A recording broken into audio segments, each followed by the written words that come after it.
Hello Technolovers, masih seputaran konflik Palestina-Israel. Pemerintah Indonesia bersama dengan Malaysia dan Brunei Darussalam kembali menyatakan sikap mereka terkait agresi Israel terhadap Palestina. Pernyataan yang langsung dirilis oleh Presiden Joko Widodo, Perdana Menteri Malaysia Muhyiddin Yassin, dan Sultan Brunei Darussalam Hassan Al-Bolkiah menegaskan posisi mendukung Palestina atas apa yang dilakukan Israel. Tapi by the way nih, gimana ya kalau ketiga negara ini bersatu dari segi militernya? Nah, untuk itu sepertinya menarik nih membahas kekuatan angkatan udara ketiga negara ini kalau bersatu. Kalian penasaran kan? Mari kita coba lihat ulasannya berikut ini.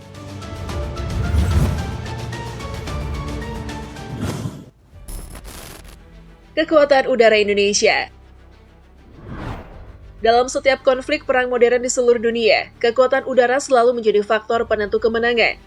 Kuasailah udara untuk melaksanakan kehendak nasional karena kekuatan udara nasional di udara adalah faktor yang menentukan dalam perang modern. Ungkapan ini diambil dari pidato yang diucapkan Presiden pertama Republik Indonesia, Soekarno, pada upacara peringatan Hari Auri ke-9, 9 April 1955. Pernyataan ini sangat penting mengingat banyaknya konflik besar yang pernah terjadi di berbagai belahan dunia.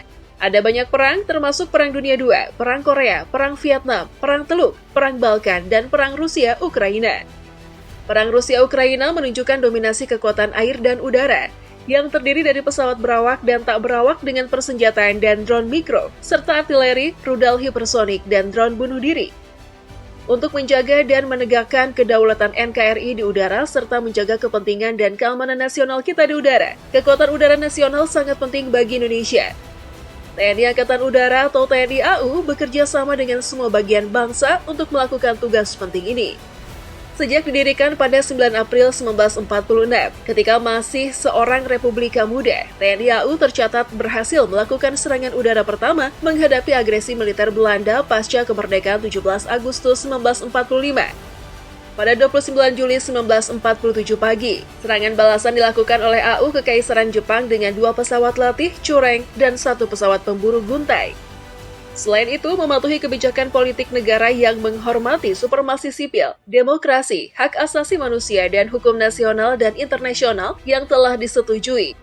Agar menjadi tentara profesional, TNI AU harus selalu bersama rakyat. Untuk menjamin keberhasilan pelaksanaan tugas TNI AU yang semakin kompleks dan penuh ketidakpastian saat ini, diperlukan prajurit yang profesional, kontemporer, dan tangguh. TNI AU terus berkembang selama hampir 80 tahun seiring dengan tantangan tugas dan dinamika perkembangan ilmu pengetahuan dan teknologi, khususnya kemajuan teknologi kedirgantaraan. Generasi penerus TNI AU terus membangun dan bertekad menjadikan TNI AU sebagai kekuatan pertahanan udara yang profesional, modern, dan tangguh dengan semangat juang dan jiwa kepahlawanan para perintis dan pelopor TNI AU sebelumnya.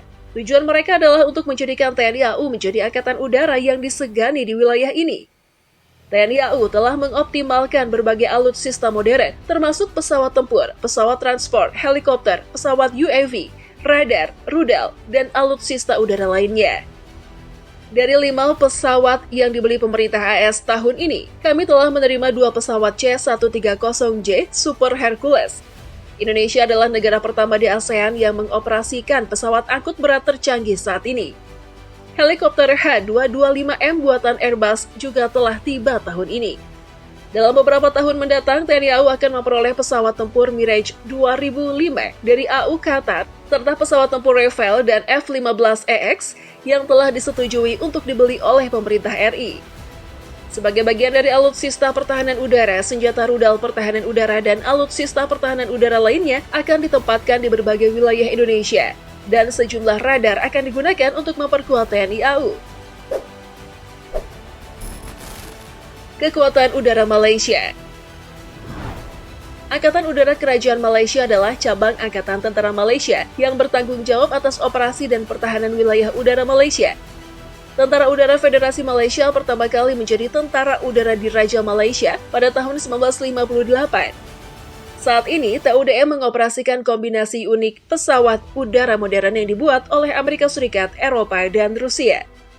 Kekuatannya secara bertahap dimodernisasi oleh TUDM sejak militer Inggris meninggalkan Malaysia pada tahun 1970-an hingga 1990-an. Pada tahun 1975, 16 pesawat Northrop F-5A Tiger II dan 4 pesawat Northrop F-5B Tiger yang kemudian digantikan oleh 4 pesawat F-5F bergabung dengan CAC Sabre. Pada tahun berikutnya, 2 pesawat Northrop RF-5E Tiger A varian intai taktis dimasukkan ke dalam pasukan. Selain itu, TUDM membeli 88 pesawat A-4 Skyhawk bekas pakai dari Amerika Serikat. Mulai tahun 1983, TUDM menggunakan 8 pesawat Air Macchi MB339AM buatan Italia sebagai pesawat tempur latih tambahan untuk memenuhi kebutuhan pesawat tempur latih di jajaran. Pada tahun berikutnya, TUDM memperoleh 44 pesawat tempur latih Pilatus PC-7 buatan Swiss yang diterima dan dioperasikan sebagai pesawat tempur latih dasar pada tahun 1984. Disepakati pada tahun 2003 untuk membeli 18 pesawat tempur taktis Sukhoi Su-30 MKM yang akan dikirim mulai tahun 2007 untuk memenuhi kebutuhan Satuan Pesawat Tempur Multiperan atau Pesawat Tempur Multiperan MRCA. Kontrak untuk pembelian Sukhoi Su-30 senilai 900 juta dolar Amerika Serikat, sebagian dibayarkan dalam bentuk komoditi kelapa sawit. Rusia juga mengizinkan seorang kandidat astronot Malaysia untuk terbang ke Stasiun Luar Angkasa Internasional atau ISS bersama dengan astronot lain sebagai bagian dari kesepakatan pembelian Sukhoi Su-30. Di pangkalan TUDM yang baru dibangun, di Gong Kedak, Kelantan, Sukhoi Su-30 milik TUDM ditempatkan. Kekuatan Udara Brunei Darussalam. Angkatan Udara Kerajaan Brunei adalah Angkatan Udara Negara Brunei Darussalam. Pangkalan utamanya berada di Pangkalan Udara Rimba di Bandara Internasional Brunei, dan tugasnya adalah menjaga wilayah udara negara dan melakukan pengawasan udara dari darat dan laut. Angkatan Udara Kerajaan Brunei didirikan dari sayap udara Angkatan Bersenjata Kerajaan Brunei pada 1 Oktober 1991. Wing Udara Angkatan Bersenjata Kerajaan Brunei telah mengoperasikan helikopter Bell 205 sejak 1966. Angkatan Udara Kerajaan Britania membantu Angkatan Udara Kerajaan Brunei dengan spesialis sumber daya manusia seperti pilot dan teknisi pesawat. Pada 28 Agustus 2020, Brigadir Jenderal U. Dato Seri Pahlawan Muhammad Syarif bin Dato Paduka Haji Ibrahim menjabat sebagai Panglima Angkatan Udara Kerajaan Brunei. Dan sisi lain yang tak banyak orang tahu yaitu fakta bahwa Angkatan Udara Brunei sama sekali tak memiliki jet tempur. Tetapi, Brunei Darussalam di tahun ini baru saja memesan 8 jet tempurnya, D-50 Golden dari Korea Selatan. Lantas, bagaimana kekuatan udara dari Brunei Darussalam atau lebih dikenal dengan sebutan Royal Brunei Airport ini? Jadi, inilah beberapa alat tempur sektor udara Brunei. 1 unit Kasach CN-235 Transport, 1 unit C-130 Hercules Transport, 1 unit helikopter Bell 214ST, 6 unit helikopter MBB BO-105, 12 unit helikopter Sikorsky S-70, 4 unit Pilatus PC-7 Trainer, 3 unit Bell 206 Trainer. Jadi, kalian sudah bisa membayangkan ya, kalau ketika negara ini bersatu,